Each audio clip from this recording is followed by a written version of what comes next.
Here are the instructions to install Zcash on your Debian machine. The instructions can be found on the Zcash documentation portal.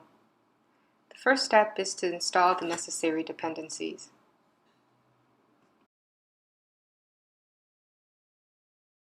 The next step is to add the Zcash master signing key to the trusted keyring to verify all future updates from Electric Coin Company to Zcash. Next, add the repository to your sources, which allows you to get the code for Zcash. Finally, update the cache of sources and install Zcash.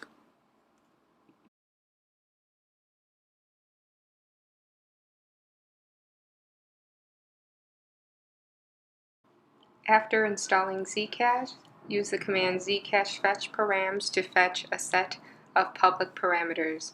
Zcash's zero-knowledge proofs rely on a set of public parameters that were generated during the setup phase of the protocol.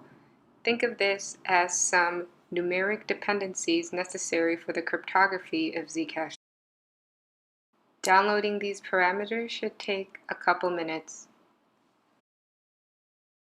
Next step is to create a configuration file. Run the command zcashd to create the necessary file path, and then create a zcash.conf file in that directory. If you leave your configuration file blank, your zcashd mode will run on mainnet, but if you would like a different configuration, try running it on testnet, where you can send and receive some testnet funds without having to use real Zcash.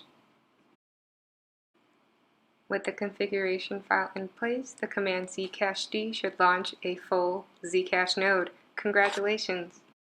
All you need to do is wait till it's synced to the current block height and enjoy all of the functionalities of Zcash.